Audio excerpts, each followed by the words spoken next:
É isso? Vamos pelo Instagram, então? Vamos. Só que estou te ouvindo bem baixinho agora. Tá me ouvindo bem baixinho, né? Tô te ouvindo baixo. Então agora eu acho que vou gritar. Vamos ver se tu me escuta. Me escuta, Suzana? Agora estou escutando super bem. Agora estamos todos em casa. Vamos trabalhar, então! Vamos lá, vamos lá. Vamos recomeçar, então. Vamos lá! Então, onde que nós estamos? Eu estava te falando que tu citasse o Suassuna. Sim, é porque a história rápida aí para quem perdeu no meio dos ecos. Eu, Cristiano Crio, menino de 52 anos, criado em Horizontina, Rio Grande do Sul, fui ganhar a vida por esse mundão e eu trabalho muito com esse mundo de inovação, tecnologia, transformações de negócio, modelos de negócio, novas práticas de gestão, essa reinvenção dos negócios e, naturalmente, a reinvenção das profissões, né? Eu trabalho nesse lugar que eu acho que é muito incrível, que é Startse, onde a gente tem que estar sempre meio próximo dessas mudanças, dessas transformações, e eu tenho um viés de otimista, o que é perigoso, né, Suzana? Porque hoje é muito fácil ser pessimista, e é muito difícil ser otimista, porque o pessimista janta o otimista em duas garfadas. Então, assim, mas eu ainda estou aqui defendendo o otimismo, inclusive quanto ao uso de tecnologias. Eu acho que ficar só falando mal de tecnologias é desviar a atenção, porque tecnologias não fazem mal para ninguém, quem faz mal para alguém é sempre uma pessoa má. Esse foi o capítulo anterior, agora podemos seguir. Tá bom. E aí, deixa eu te dizer o seguinte, como é que ele te faz, Cruel, para driblar o medo da novidade, o medo da inovação?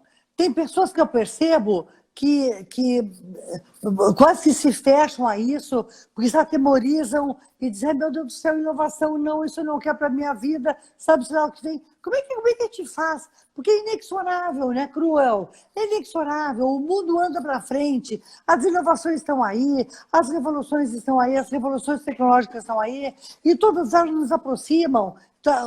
Eu em Porto Alegre, tu em São Paulo, tu poderia estar em Horizontina, eu em Lisboa, e nós ainda assim estaríamos falando e trocando informações. Como é que a gente faz para demolir esse castelo do medo e reerguer uma estrada com horizonte livre e lento, livre e leve? Suzana, eu acho o seguinte, eu acho que naturalmente a gente tem medo do que a gente não conhece, claro, porque é o medo desconhecido. Inovação com mais ou menos charme significa algo novo, ou uma coisa nova, ou fazer de um jeito novo, e a gente gosta de se proteger, a gente se defende, a gente não gosta de mudar. Ser humano não gosta de mudar, ok? A gente precisa ser impelido a mudar, tá? Uhum. Mas aí, agora que você me provocou, eu me lembrei talvez do meu maior aprendizado da história que vem do Vale do Silício, em que eu tive chance aos 19 anos de conhecer e não parar de frequentar. A palavra é muito estranha, mas para mim resume tudo o que é o Vale do Silício e por que conversa tanto com a sua pergunta. A palavra se chama, uma palavra estranha, chamada atiquifobia. Atiquifobia significa fobia, medo de errar, ok? Atiquifobia é medo de errar. E os efeitos, os sintomas, geralmente, que ela traz por exemplo, a pessoa começa a ter autossabotagem, a pessoa começa a ter muita insegurança, quer ver uma coisa? Perfeccionismo. Perfeccionismo é um sintoma de atiquifobia. Porque o que acontece? A pessoa pensa assim, eu só vou fazer se é perfeito, eu só vou fazer se não... E aí, se você vai fazer só o que é perfeito, em tese você nunca vai inovar. Porque se você vai fazer uma coisa que nunca ninguém fez, como é que você sabe que vai ser perfeito? Você não tem como saber. Por isso que tem que se aventurar. Então, um dos sintomas que a gente vê, uma das fobias que a gente vê, é que o Vale do Silício é um lugar perfeito que não deixa se criar atiquifobia. Ele é uma clínica de reabilitação de atiquifobia. Lá ninguém... lá eu errei, eu fiz, não estava legal, eu faço outro, faço de novo. O dinheiro serve para investir em projetos que não estão perfeitos. Todo aquele mecanismo, toda aquela lógica, todo aquele pensamento combate a atiquifobia. E o que acabou acontecendo? Na última década, transformaram o mundo. Tem mais bilionários concentrados no Vale do Silício que qualquer outro lugar do mundo. O que está querendo nos dizer? Está querendo nos dizer que se nós nos mantivermos no status quo, aquele conhecido, nós não cresceremos, nós não procuraremos desenvolvimento? Total, né? Porque o que acontece? Você não quer errar nada, fica fazendo o que está fazendo. Não muda, não altera. Não... Isso é tipicamente status quo. Por isso que hoje, o que virou na moda no mercado, chamado startup é uma entidade insurgente. É algo desenhado para se insurgir ao status quo. Então, ela se dá o direito de testar, errar, experimentar. O outro estabelecido, que não tem o direito de errar, ele não se permite. Logo, ele não aprende. Suzana, inovar nada mais é do que aprender as coisas. É aprender antes dos outros. Então, se você vai lá, reduz ao máximo, esse comportamento que nos impede de errar é o mesmo que nos impede de inovar, porque é o que nos impede de aprender o que a gente não sabe, né? Agora, tu me conta uma coisa. Hoje, se nós falarmos de startups, ok, é um termo corriqueiro. Mas como é que começou esse movimento? E quando começou esse movimento? Ele já tem há muitos anos, possivelmente na última década, ele ficou mais popular e ganhou o mundo. Lá no Vale do Silício tem um senhorzinho muito legal chamado Steve Blank. Para mim, foi o primeiro a conseguir entender o que acontecia lá e ele, como se fosse, ele teorizou. Sabe assim, as coisas aconteciam, surgiam aquelas empresas insurgentes, elas tinham ousadia, elas queriam fazer diferente, elas queriam enfrentar status quo, eles tinham, para mim, o que é mais verdadeiro do empreendedorismo, né? Assim, criar valor para os outros, né? E fazer isso de maneira inovadora. E o Steve Blank foi o primeiro a desenhar e entender que naquele comportamento que surgiam aquelas empresinhas, existia um padrão. E ele começou a escrever sobre isso, os alunos dele começaram a escrever sobre isso, e aquilo virou uma sequência de livros, Suzana, mais ou menos uns 10 anos atrás, um pouco mais, que ficou conhecido como o movimento Lean Startup, o movimento da startup enxuta. Uma ciência de gestão nova que permite transformar mercados. Então lá eu acho que foi a origem disso. Hoje, né, como está muito popular, todo mundo quer ser o pai da startup, inventou, criou, mas eu acho que hoje startup é uma coisa que não é apenas uma empresa legal, digital. Startup, para nós, é uma ciência de gestão. É um jeito muito pertinente, é quase uma unidade atômica para mim criar negócios. Quanto mais inovador for o que você quer fazer, mais cara de startup tem. Mais as técnicas, as ferramentas, o modelo mental desse mundo de startups, ele combina com isso. E aí, vamos dar um pulo agora do movimento de startups, que não deixa de ser uma revolução ao método até então desenvolvido, e vamos chegar à educação, vamos chegar à saúde, vamos chegar à longevidade, vamos chegar à qualidade de vida, que são os nossos temas dessa próxima semana. Então, só para vocês entenderem, nós dois estamos abrindo a semana aqui, agora amanhã, terça, então, quarta e quinta, nós teremos novas duplas abordando esses assuntos e sexta-feira, novamente, o Cru e eu estaremos juntos aqui respondendo às dúvidas de vocês, todos que estiverem nos assistindo e que quiserem falar sobre esses temas. Então, vamos lá. Cru, vamos abrir um pouquinho o que falaríamos sobre educação, sobre essas coisas que tu já vem pesquisando ao redor do mundo, que já existe na China diferente, no Vale do Silício diferente, Israel diferente, Portugal diferente, com relação à educação, saúde, relações com trabalho e longevidade. Muito bom. Quando a gente conversou, você me convidou, assim, trajetórias olhando o futuro, e a gente perguntou assim, tecnologia, tem pessoas que não se dão direito, acho que é difícil. Eu acho que existe um preconceito enorme, que as pessoas até, sei lá, eu acho que as pessoas, Suzana, eu tenho 52 anos, e eu não acredito que eu não possa aprender eu posso aprender o que eu quiser, certo? E se Deus quiser, eu vou seguir o resto da minha vida aprendendo coisas. Então, não existe mais isso aqui, passei da idade. Isso aqui não é mais para mim. Isso aqui é coisa de molecada. Isso aqui é de jovem. Isso é um preconceito absurdo. São barreiras limitantes que as pessoas põem na cabeça dela. Não tem mais isso, certo? Então, eu acho que esses 3 temas que você puxou é extremamente pertinente para a gente discutir o futuro da vida, ok? O futuro da saúde, então vamos imaginar longevidade, eu sei que vai vir gente muito bacana essa semana até conversando sobre saúde. Naturalmente, se a gente vai viver mais, eu fico imaginando que a gente vai ter que continuar aprendendo mais, porque o mundo não vai parar de inventar coisas, né, Suzana? Então eu vou ter que aprender mais. Então eu vou estar sempre sede de aprender. Estudar é chato, mas aprender é bom. E ao mesmo tempo, se a gente vai viver mais, vai ter que aprender mais. Eu adorei. Estudar é chato, mas aprender é bom. Por que, Cruel? Por quê? Eu não sei que a gente criou esse negócio que estudar é chato, tinha que estudar as coisas que a gente não gostava de estudar, tinha que, entendeu? Sei lá, mas concorda que tem isso? Tem um pouco. Para mim tem um defeito na educação infantil que vem disso aqui, tá? Mas pensa, saúde, vida longa, educação, naturalmente, aprender para a vida inteira, e a outra é o trabalho. Nós vamos viver mais, Suzana. Nós vamos ter que trabalhar mais. Que seja para a gente sustentar, porque a gente não vai... A conta de quanto a gente ia viver, né? A história da aposentadoria, né? Para mim, a história do fim da aposentadoria. Mas nós vamos ter que imaginar o trabalho até para nossa sanidade mental. Porque como é que eu vou parar de ter uma ocupação, uma coisa jovem, sei lá, vou me aposentar aos 50 e vou morrer aos 130? Então, vai ter um gap muito grande, né? Isso é um problema econômico e também é um problema, eu acho, de sei lá, de satisfação, de realização, de a gente encontrar coisas. Então, eu acho os temas muito interessantes, vai ser muito bacana ver a semana toda discutindo futuro da saúde, futuro da educação e aí o futuro do trabalho, porque eu acho que tudo isso encaixa na vida de todos nós. Todos nós seremos impactados por isso. Todos nós que pretendemos ter futuro, seremos impactados por essas três variáveis que eu acho que ainda estão muito abertas e vai ser bem bacana ver os debates. Podemos começar hoje com provocações aqui, vamos acompanhar nos últimos dias e no último dia eu e você voltamos aqui para fazer um debriefing, uma compilação para ver o que a gente aprendeu. Uma provocação maior ainda. Isso. Não, mas eu quero saber o seguinte de ti. Então, pesquisador, me fala agora um pouquinho sobre o que tu já sabes, enquanto leigo, porque tu não é médico, enquanto leigo, sobre saúde.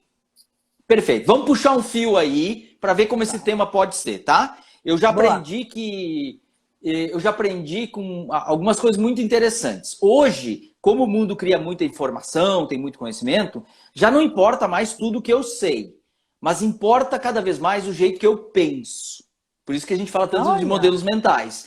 Eu não consigo saber tudo, mas se eu entender fundamentos, eu consigo entender mapas para navegar dentro desses ambientes.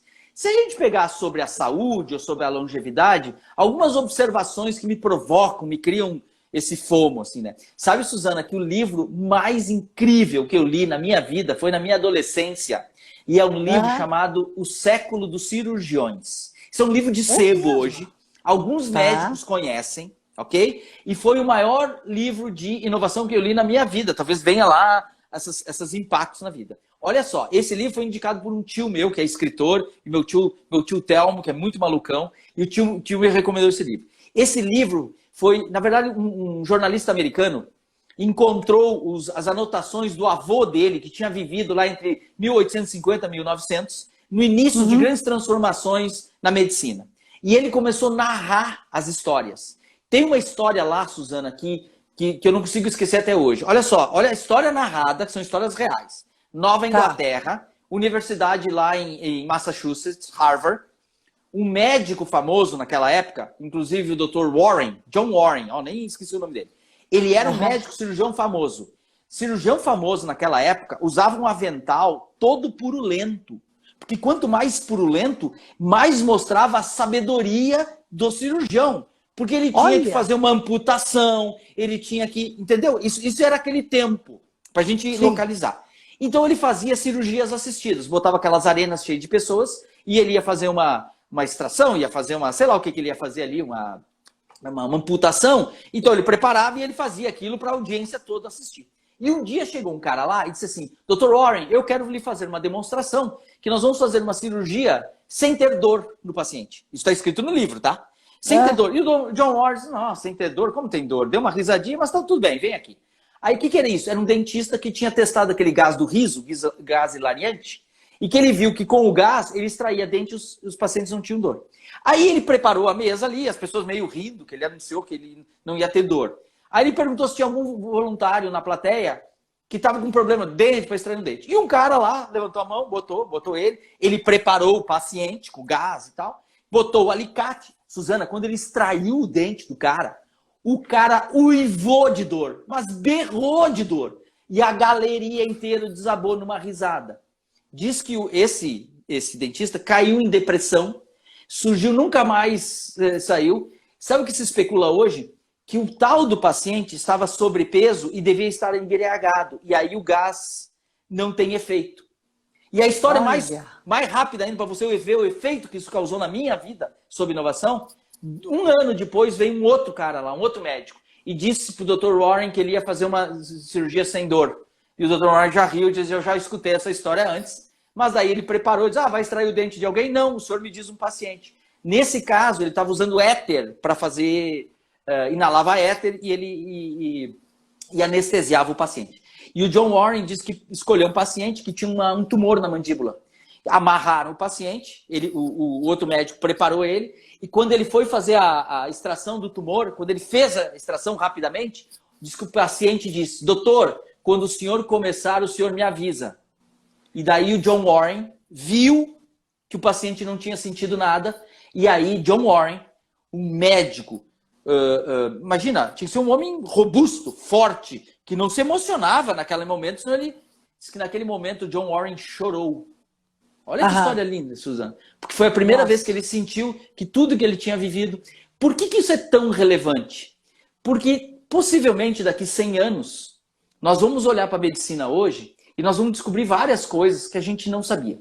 Porque a gente precisa reconhecer, e eu acho que aí é, como dizem os japoneses, Shoshin, o espírito de aprendiz, a gente não sabe o que a gente ainda não sabe. Ok? Então, a medicina, a saúde, nós estamos avançando para lugares que a gente ainda não sabe. Às vezes eu gosto de brincar com os amigos que daqui 100 anos, as pessoas vão olhar aqui para 2021 e dizer, os bobos lá em 2021 ainda morriam. Vai que não é de morrer, Suzana, as coisas, tá? Porque a gente não sabe o que a gente não sabe. Mas tem muitas tecnologias, eu posso citar algumas aqui para você, que eu acho que estão demonstrando que a gente está se aproximando para limites do eu não sei, o que assusta, mas eventualmente simplesmente pode ser uma nova descoberta e simplesmente a gente pode reconhecer daqui a um tempo que era pura ignorância nossa. Como, por exemplo, me dá um dos exemplos dessas tecnologias. Eu acho que a mais emblemática hoje e a mais forte é uma coisa chamada CRISPR. CRISPR é o nome técnico de uma coisa... Você sabe, assim, o DNA é aquela sequência do DNA, aquele rabicho do DNA que tem, né? Um monte de genzinho ali, as letrinhas que fazem parte. Agora, recentemente, isso vem surgindo, mas hoje é atribuído a uma professora lá de Berkeley, lá do Vale do Silício, tá? Doudna é o sobrenome dela. Inclusive, agora ela teve a primeira vez a biografia dela narrada pelo Isaacson. É o mesmo que escreveu a biografia do... sei lá, de quem? Do Steve Jobs, do Einstein. Esse escritor famoso, ele escreveu a primeira biografia, acho que primeira de uma mulher. O que é o tal do CRISPR? É bem simples, Suzana. Olha como entender os fundamentos é bom. Os caras descobriram que eles podem ir numa sequência de DNA, recortar um pedaço, pegar o outro e colocar no lugar. Entendeu isso? É tipo programar biologia, não programar tecnologia, programar biologia. Imagina uma sequência de DNA e eu descubro que tem um gene lá que causa uma coisa. Quer ver um exemplo? O CCR5 é um gene que as pessoas que não têm, por exemplo, não pegam AIDS. E aí, um médico chinês, ele fez uma coisa que barbarizou o mundo.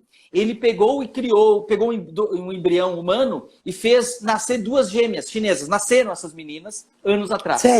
E aí nasceu e a comunidade científica caiu de pau em cima do cara, porque como assim mexer em embriões humanos, mexendo com a vida? Concorda que nós beiramos aí? Claro. Mas sabe o que ele fez? Ele usou essa tecnologia chamada CRISPR, que é acessível, que ela é barata, isso é do novo mundo. Essas tecnologias não são assim só para um cientista, ou para a NASA, ou para não sei o que usar. Elas se tornam muito populares, muito fáceis de usar. Ele pegou, os pais dessas crianças tinham AIDS. Então ele pegou e fez uma edição genética e ele inibiu esse gene na expectativa que nascessem as filhas, não tivessem AIDS e nunca pegassem AIDS. Agora eu pergunto, olha o dilema ético que estamos nos aproximando. Imagina o seguinte, você acha isso uma aberração? Ou se existe alguém na sua família com AIDS, você acha isso um experimento válido? Concorda? Porque a gente não sabe o que a gente não sabe. Então, edição genética, CRISPR, é uma das coisas, talvez, que mais está nos colocando no limite de novas descobertas, de uma orientação futura. E obviamente, né, Suzana, falando depois do otimismo e do pessimismo, as notícias pessimistas, elas dão mais clique, dão mais audiência do que alguém falando das coisas boas da vida. Ok? É sempre assim. Sempre uma notícia ruim, triste, trágica, dá mais clique que uma notícia boa e bacana. Então, quando eu conto uma tecnologia dessa... Por quê? Bom, o Pedro um dia me explicou, Pedro Engler, que você conhece, seu filho, me explicou que uma vez ele ouviu lá no Vale do Silício que no cérebro da gente, a gente veio programar, tem uma glândula, né? O cérebro reptiliano, quando a gente veio lá, ele foi o software básico que a gente carrega quando a gente nasce, ele tem um comportamento que é assim, ele é atento ao medo. Por quê? Porque a gente vivia numa caverna e dava um barulho, um rugido e eu tinha que me mexer, concorda? Então, a gente é muito alerta, a gente é muito mais alerta e observador a esse tipo de comportamento de susto do que de... Então, assim, quando canta o passarinho na árvore, a gente não fica, admirado. Mas se o leão ruge, a gente se liga. Então, o nosso software básico, segundo uma teoria, é sempre dar muito mais atenção ao que nos dá medo do que a essas outras coisas. E é óbvio que nós, humanos, fomos criando capinha no cérebro, né? O cérebro foi engordando, criando camadas, lobo frontal, e aí nós fomos virando esse bicho estranho, que somos os humanos, com capacidades cognitivas ampliadas. Então, talvez, por que a gente tem medo? Eu acho que é natural ter medo, eu acho até bom ter medo, eu acho que eventualmente pode ser algo até divino para a gente não sair se atrevendo a fazer coisas sem medir consequências. Eu não quero ser inocente quanto a isso. Mas, ao mesmo tempo, quando a gente faz isso, a gente experimenta. Quando a gente experimenta, a gente aprende. Quando a gente aprende, a gente descobre novos caminhos. É aí que existe, eu acho, talvez um desafio nosso profissional, Suzana, para todos. Do jovem, a pessoa, sei lá, a pessoa já de mais idade, eu acho que todos nós hoje estamos sendo desafiados a uma ambidestria mental. Sabe, ambidestro? É isso? Ambidestro é aquele amigo que escreve com as duas mãos, chuta com as duas pernas. Isso é ambidestro. Mas na origem da palavra, verdadeiramente, ambidestria significa ambos estão certos. Ok? Olha. Então, talvez a ambidestria mental, profissional que a gente tem que fazer é o seguinte: ao mesmo tempo que eu tenho que ter cautela, precaução e saber me proteger e avançar, eu tenho que ter coragem de viajar, experimentar e descobrir. Ao mesmo tempo que eu tenho orgulho do que eu sei, orgulho da minha experiência, e ninguém me tira a experiência que eu tenho, eu também desconfio que o mundo não para de mudar. Então, aquela experiência que eu tive antes talvez não sirva mais agora. E esse, então, quando a gente pensa no futuro da educação, eu usei esse exemplo que é de CRISPR, só para dizer assim, olha só, é uma coisa de 10 anos, Suzana. Uma coisa de 10 anos, certo? Imagina o que vai fazer, imagina o que a gente vai viver, perceber. Isso sem falar sobre inteligência artificial aplicada na área médica e medicina, que vai nos permitir fazer, por exemplo, desenvolvimento de drogas, remédios. Quer ver uma coisa mas super legal e prática? Olha só. Uma criança, Suzana, com uma doença genética nos Estados Unidos, uma criança com doença genética, ela tem que visitar, em média, 7 médicos, 7 consultas para ter um diagnóstico. Porque ela tem uma doença rara, então o médico não conhece, não, te manda num colega, vai fazer um exame.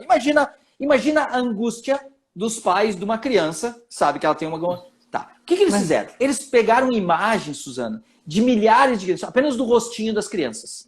Só que ele pegava o rosto e dizia, isso aqui é essa síndrome, essa aqui é essa outra. Ou seja, era a figura do rosto das crianças que já estava rotulado.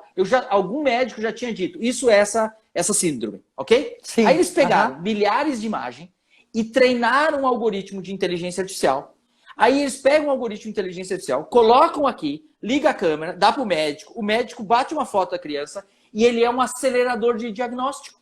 Porque o médico não tem como ter vivido tudo aquilo. Então, isso aqui são dos exemplos positivos. Claro. Então, tu vê assim, eu sempre vou trazer positivos. Que como todo mundo vai falar dos negativos, eu vou falar dos positivos, tá? Então, para mim, são os positivos dessa brutal transformação na medicina. Eu acho que a Covid marcou isso, né, Suzana? A Covid trouxe pra gente quão vulneráveis nós somos, como os nossos... Se eu pensar só do ponto de vista de tecnologia, quanta coisa a mais eu me descobri. Quando acontece um evento que nem a Covid, o que também acontece Existe um fluxo de capital e de investimento buscando novas soluções. Então, quando também surgem essas coisas, isso também acelera o desenvolvimento e a descoberta. Mais cientistas podem trabalhar isso, mais gente pode buscar fazer isso, mais experimentos acontecem. Então, naturalmente, eu acho que nós vamos ter uma vida muito, mas muito mais saudável nos próximos anos. A despeito de Covid, vírus e o que for, eu acho que nós vamos descobrir coisas incríveis, porque nós estamos alongando a vida. A gente lembra dos nossos antepassados. Idade média das pessoas. Está bem óbvio que mesmo com a Covid, nós estamos alongando a vida, né? Evidente, com certeza. Agora vamos passar para o segundo tema. Educação. Educação, nós vivemos educação. Sabe que assim, quando eu falo de adulto... Vamos lá, vamos separar a educação assim. A educação da meninada, das crianças. A educação mais quando você já é um jovem, ali que você está buscando uma educação profissionalizante, eu vou para a faculdade, vou me formar, vou ter uma profissão, e vamos botar na educação depois. Eu, por exemplo, depois. Então, criança e tal. Eu não sou especialista nisso, mas vamos observar uma coisa. As crianças hoje, eu acho que uma coisa que falta mesmo, verdadeiramente, é aquele desejo de aprender. Sabe, estudar é chato e aprender é bom? Então eu acho que falta aquela coisa. Eu aprendi a diferença entre ciência de educação e ciência de aprendizagem. Educação é tudo que fazem para me ajudar a aprender. Ciência de aprendizagem é o que eu faço para que eu aprenda. É impossível ensinar alguém que não quer aprender. Ok? Então uma das coisas que nós precisamos refazer, talvez, nas crianças, é o desejo de aprender. Então, isso para mim é muito mágico e parece que a gente foi perdendo. Só para tu saber, existe até umas coisas bem polêmicas. Existe uma coisa chamada efeito Flynn. Efeito Flynn é um cientista que mediu isso. Supostamente, ele mede que as crianças, quando nascem hoje, elas já teriam um QI mais avançado do que o nosso. Isso é super polêmico. É como se fosse geneticamente fosse se desenvolvendo, porque as crianças hoje... passam na internet, passam no YouTube, passam não sei o quê, não fazem nada. Tem muito isso, mas também elas têm muito mais estímulos. Eu fui criado que quando me mostrava uma coisa, dizia assim, não põe o dedo, guri. Né? Eu não podia botar o dedo para estragar. Hoje os jovens interagem diferente. Então, nesse aspecto tem isso. E talvez, para quem é curioso sobre educação de crianças, eu desafio vocês pesquisarem a escolinha chamada Astranova. Essa escolinha, Suzana, olha que loucura. O Elon Musk é o cara que faz foguete, é o cara que está na moda, o cara que faz foguete, faz carro autônomo, ele é tal. Ele tem 6 filhos homens. Ou 5 filhos homens. É só filho homem que ele tem. E ele tem uma escadinha assim. Ele criou uma escola só para os filhos dele. Chamado Astranova School. Se vocês entrar aqui, vocês vão ver o jeito que educa. O jeito que promove. Então, quando eu olhar as crianças... E o debate é muito grande e sei lá, né? Mas quem tem, para mim, educação de crianças de foro íntimo, né? Assim, são os nossos filhos, cada um decide o que quer e sabe, e obviamente a gente não quer errar. Mas se eu faltasse uma coisa nas crianças falta o estímulo de vontade de aprender. Segundo, se eu pegar os jovens adultos que estão pensando numa faculdade, numa coisa, numa profissão, aí está acontecendo uma deformação enorme. Quais são as profissões do futuro? Ok? Então, assim, a gente vê, o Harari disse isso. Ele disse, nós somos a primeira geração que olha 30 anos e não sabe dizer quais são as profissões que as nossas crianças vão trabalhar. Ok? Perfeito. Então, eu acho que também o jovem hoje buscando estudar, mais do que ele, vou fazer isso, vou me formar em medicina, vou ser médico 200 anos, vou ser advogado, não sei o quê. Eu acho que os jovens hoje têm que buscar fundamentos de aprendizagem. Porque vai ser notório o que vai acontecer depois. Que é essa vida, essa educação eterna. Essa educação infinita. Nós chamamos isso lifelong learning, né? Aprendizado a vida inteira. Suzana, olha só. Os meus avós, na cidade de Santo Ângelo, meus avós, obviamente, tiveram que aprender a vida inteira. Todos nossos antepassados aprenderam a vida inteira. A vida sempre foi ensinando. Só que nós hoje, que estamos aqui, nesse momento da vida, nós estamos sendo desafiados a aprender numa velocidade, numa intensidade, numa diversidade de temas, numa amplitude de coisas muito maior do que os nossos avós. Certo? Então, assim, nós acreditamos no lifelong learning, se eu não me manter... Para mim, assim, ó, se eu tô aprendendo, eu tô vivo, tá? O dia que eu parar de aprender, eu acho que eu não tô mais vivo. Então, eu acho que uma das coisas lindas da vida é não descobrir que... Eu me acho gênio todo dia que eu descubro que eu sou um idiota, Suzana. Eu digo, caramba, olha que coisa incrível! Cara, olha... Eu fui criado, que eu entrava num lugar e o cara falava um termo que eu não sabia e me perguntava se eu sabia, eu dizia, sim, eu sei. Olha que besteira, eu perdi a chance de aprender. Claro. Então, essa coisa de fazer de conta que eu sei, eu acho que é um besterol.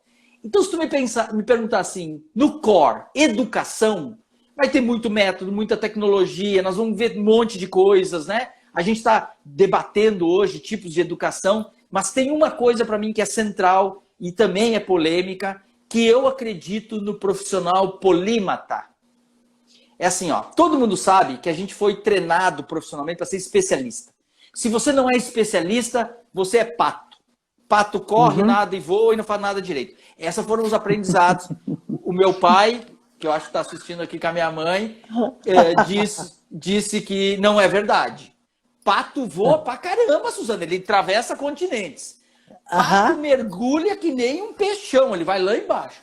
E pato corre meio desengonçado. Mas tu já foi fugir de um pato, tu sabe como ele corre. Ou seja, essa visão de polímata quer dizer assim, além de especialidade, uma especialidade, da barra de cima que monta o T, que a gente sempre falava, né? T-shape, uma profissão T-shape. Eu tenho que ser mais generalista e ter uma especialidade. O polímata hoje, escrito lindamente num livro chamado Range, ele pressupõe que a gente tenha mais abrangência. É como se eu fosse mais generalista que o generalista e eu tivesse mais do que uma especialidade. Uma mais profunda. Alguns desenham isso como um pente de cabelo quebrado, assim, tá? Então essa seria uma imagem de competências. Existe um estudo muito sério sobre... os caras pesquisaram agora, nesses últimos anos, os últimos 2 anos, ofertas de emprego de maior remuneração, 1 bilhão de ofertas de emprego. E eles comprovaram que o profissional mais desejado, ele tem esse jeito meio híbrido, que se chama, tá? Jobs híbridos. Que são, na verdade, essa combinação que parece uma contradição. Quer dizer assim, para mim ser mais especialista, eu tenho que aumentar a cunha em cima. É como se eu tivesse que ter mais competências generalistas para cravar mais. Então, uma das coisas fortes em educação para todos nós vai aprender uma coisa diferente da tua área. Vai sacar uma coisa diferente. Vai fazer conexões neurais não óbvias. Vai falar com gente que você não fala. Vai visitar lugares que você nunca visitou. Vai ler livros sobre um assunto que você não conhece. Isso, em tese, eu acho que aumenta muito esse desenvolvimento de novas habilidades. Não só hard skills, soft skills, mas esses meta skills, essas habilidades generalistas que me ajudam a me manter aprendendo. Certo? Suzana, olha só. Se estima, os estudos mostram, que hoje a meia-vida do conhecimento, meia-vida é o tempo que leva porque você sabe vale a metade, ok? Isso é meia-vida do conhecimento. Quem sai da escola hoje diz que em 10 anos o que sabe vale a metade. Quem sai da faculdade, 5 anos vale a metade. Se você está na área médica, em torno de 2 anos. E se você está na área... Isso significa dizer o seguinte, um curso médio de medicina, 6 anos, bota mais 2 ou 3 de residência, e aí... E aí quer dizer que quando ele se formar, ele tem um X de conhecimento, vamos dizer assim. Tá. Certo? Ok. Em 2 anos, aquele conhecimento é como se ele tivesse reduzido pela metade o seu valor. Quer ver onde é mais terrível? Tecnologia. Não. O cara que é de TI, que é desenvolvedor de coisa, é 1 ano. Se ele para de aprender 1 ano, é como se ele derretesse o conhecimento dele. Porque se inventa, se cria tanto. Mudou o iOS da Apple, agora vem um device novo, tem uma máquina nova, tem um software novo, um jeito de programar diferente, entendeu? Se ele tirar férias 1 ano, quando ele voltar, metade não serve mais. Essa é a alusão da meia-vida. Agora, de novo, em vez disso dar medo, isso devia dar desejo de aprender. Isso devia dar vontade de aprender. Então é aí que a gente se condena. Nossa, eu vou saber a metade. Ah, que bom, posso botar metade fora e esvaziou para entrar outra metade. Isso é comportamento. Isso é comportamento. Tá certo, entendi. Agora me conta uma coisa. Tu que é um pesquisador, um viajador e um leitor, me conta uma coisa, como é que acontece hoje uma escola no Vale do Silício? A criança entrou na escola. E aí? Qual é a metodologia que uma escola do Vale do Silício, eu estou fazendo um parênteses, porque o Vale do Silício é um dos ícones da revolução intelectual do mundo. Vamos lá. A criança entrou na escola. É uma escola que pratica ainda a metodologia antiga? Eu acho que o Vale do Silício ele tem uma característica muito interessante que, como ele é insurgente a tudo, lá sempre se insurge de ele mesmo. Então, ele diz assim, o Vale do Silício faz isso. Ele faz isso agora, porque amanhã ele não quer mais fazer. Porque ele se reinventa, ele se questiona. Essas empresas, essas pessoas que se insurgiram e eles causaram rupturas, disrupções no mercado, existe uma tendência dessas pessoas sempre acharem que alguém vai disruptar elas. Ok? Então o ciclo retroalimenta. Então, escolas no Vale do Silício existem formatos dos mais variados, dos mais... Tem, obviamente, uma conotação de empreendedorismo natural, tem do aprendizado de tecnologia, mas também tem muitas escolas alternativas que usam muito low-tech, pouca tecnologia. Certo? Então, assim, eu acho que não existe uma resposta generalista assim, para a pergunta. Esse é o padrão que acontece lá, até eu não conheço muito, mas tem desde a do Elon Musk, que na verdade está em Los Angeles, eu acho, até escolas mais convencionais que não gostam disso, né? Mas talvez uma das maiores transformações que a gente vê em educação é na China, né, Suzana? Pois é. A cultura chinesa do filho único, da disputa, né? Então é o seguinte, são 4 avós, 2 pais e um filho único que tem que batalhar imensamente para poder sustentar a equação para cima. Por isso que dizem que lá surge muito essa coisa das Tiger Moms, não sei se já viu falar isso, as mães tigressas. Elas desafiam tanto os filhos. Acorda às 4 da manhã, vai tocar violino, depois vai não sei o quê, depois vai fazer mais não sei o quê, depois vai fazer aquilo, assim, que, inclusive índices de suicídio infantil altos, sob essa pressão muito grande. Então, eu não saberia dizer tanto sobre educação, por isso que eu brinquei antes que é de foro íntimo, né? Mas a gente vê muitos e muitos experimentos diferentes para tentar fazer. Eu acho que essa molecada que vem aí, eles vão ser muito, mas muito melhores que nós, Suzana. Assim, podemos ter um monte, mas assim, ó, são outros estímulos, é outro acesso, são outras competências. Ah, mas ele entra ali e o robô de inteligência artificial vai escrever o tema para ele. Pode até ser, mas está aprendendo a usar um robô de inteligência artificial que eu não sei usar e a maioria aqui não sabe usar. Sim. Então, eu vejo, voltou o viés otimista do tio Cruel aqui querendo falar que sempre tem coisa boa por trás dessas ameaças. E aí tu levanta um assunto, tu deixa uma deixa para mim, levantar um assunto que a mim, particularmente, por questões óbvias, hoje é o tema da vez, dentre outros, chamado returnship. Ou seja, vamos retornar ao mercado de trabalho. Nós, pessoas que têm uma idade maior, né, junto com esse jovem que aprendeu, que já nasceu com um DNA diferente, né? E o mercado está aí para oferecer formatos onde um se conjuga com o outro. Eu lembro de um filme, não sei se tu chegasse a lembrar, tu lembra desse filme, chamado O Estagiário. E esse filme foi genial, todo mundo adorava. Nossa, a gente discutia e debatia sobre esse filme. E tinha um negócio que era particularmente interessante. Era uma pessoa que era aposentado e resolveu se candidatar a uma vaga numa empresa.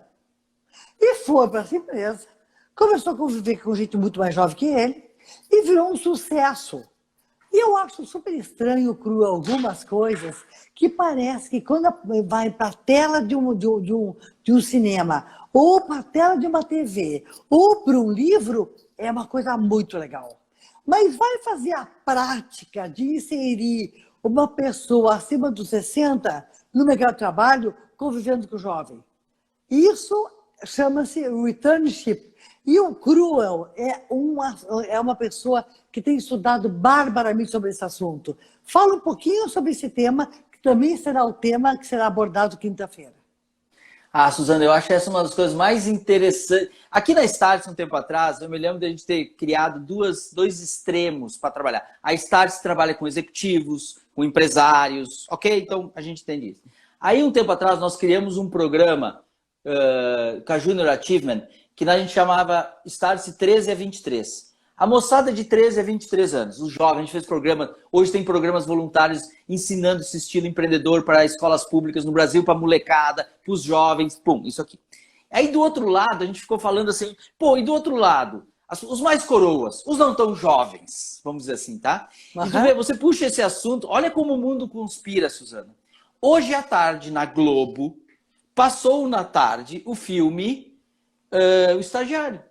Ah, é? O filme que nós estamos falando passou hoje na Globo, à tarde. Ó, o mundo conspira, tem sinais aí de convergência. Aí, olha, qual é o racional? As pessoas, nós vamos envelhecendo. Então, fisicamente, nós não conseguimos ter o mesmo desempenho. Então, atividades de trabalho muito físicas, a gente vai perdendo performance. A BMW está fazendo uns experimentos na Alemanha fenomenais.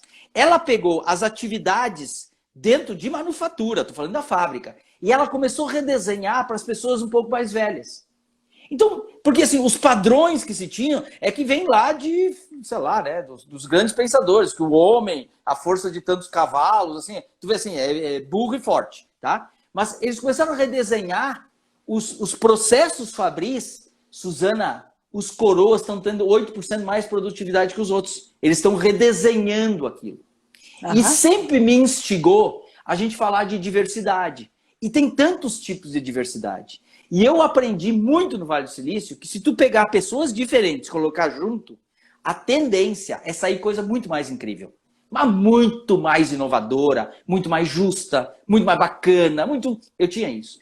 E uma das coisas que a gente começou a ver, e muitos não gostam de falar, é esse ageísmo. Essa coisa que uma pessoa com mais de 50 anos não é contratada na empresa porque encarece o plano de saúde. Isso é um crime. É um crime e uma visão limitante. Aí eu fiquei pensando, caramba, assim como criaram o internship, que em inglês é o estágio, né? O estágio, pega os jovens, traz para dentro, cria um mecanismo para eles irem aprendendo, acelerando e eles se desenvolverem. Para mim está bem evidente que o alongamento da vida, que essas competências, que o trabalho está ficando intelectual, que existem outras possibilidades. Que se é trabalho, pensa assim, se é trabalho para, se o robô fizer, não era para o humano, era para o robô fazer. Ok? Claro. Então eu penso ao contrário. Se uma máquina faz, desculpa, mas não era para mim estar fazendo. Claro. Tá? Então eu vejo assim. Então, me parece bastante natural a gente aumentar enormemente o debate sobre o returnship. Olha que legal trazer uma galera que sabe, que quer trabalhar, que teve experiências e que quer aprender. Claro. Tem que querer aprender. Para mim, o core tem que querer aprender. Certo? Com certeza. Claro. Se tiver a fim de aprender, aí tudo o resto é preconceito. Eu desconfio. Eu apostaria aqui meus bitcoins, que eu não tenho, mas eu apostaria meus bitcoins, que a gente vai ver um movimento muito mais óbvio e a gente vai ver mais experimentos, a gente vai ver mais histórias de sucesso e a gente vai ver, porque essa molecada que está aqui agora, ou até jovens que estão comandando empresas, startups, eles já entendem que eles vão viver mais, que eles serão aqueles depois. Então, eu acho que é natural, nós vamos ver um grande movimento de returnship e eu quero muito fazer parte, eu quero muito participar, ajudar e eu quero ter a chance de ser returnship um dia numa empresa legal, num mundo legal, com uma molecada, com gente mais coroa que eu, gente diferente que eu. Eu acho que essa é a beleza da vida. Que maravilha! Sabe que essa nossa conversa tão linda e tão gostosa está terminando e eu queria te pedir algumas considerações finais, se possível, em 1 minuto. E outra, como é que as pessoas te encontram? Tá, eu sou o Cris Cru aqui no Instagram, mas assim, minha final é o seguinte, todos nós temos que aprender 4 coisas hoje. Uma, temos que aprender a aprender, eutagogia, autodidatismo. Segundo, aprender a empreender. Empreender não quer dizer mais empresário, é um estado de espírito. Todos nós precisamos empreender sempre, independente da profissão, trabalho e função. Terceiro, nós temos que aprender a inovar, porque buscando inovar, eu me desafio a aprender mais e empreender diferente. E nós temos que aprender a respeitar os outros. os jovens, os coroas, os diferentes, porque assim a gente vai trazer mais diversidade. Nós vamos criar umas coisas muito mais incríveis. Então, esse mundo será muito mais divertido, muito mais gostoso, com esse viés do otimismo que o Cruel nos traz hoje. E na verdade, é o prefácio dessa semana, que será maravilhosa, porque todas elas, todos os temas, todas as abordagens serão instigantes, provocativas, inteligentes, mas fundamentalmente otimistas. O mundo está aí para ser vivido conosco, por nós, e o futuro não existe, gente. O futuro nós fazemos o futuro acontecer. Se nós acreditarmos e tivermos uma autoestima e um auto-preparo para enfrentar o novo e dizer, vamos brincar com o que a gente não sabe e vamos aprender o que a gente quer aprender, será muito melhor a vida. Estejam conosco durante toda essa semana e o Cruel, que está por trás de toda essa curadoria, estará conosco também na sexta-feira. E vocês poderão, ao longo desse tempo todo, perguntar, interagir, e se não der tempo para falar durante terça, quarta e quinta, falarão sexta-feira, num grande brinde final ao Trajetórias, 1 ano de vida. Parabéns a vocês. Cruel, um beijo muito especial para ti. Obrigado pelo teu carinho. Publicamente, muito obrigada pelo teu carinho. Até sexta, então, Suzana. Mas todos os dias eu vou acompanhar. Todos os dias eu vou acompanhar. Fica junto. Até lá. Tchau para vocês.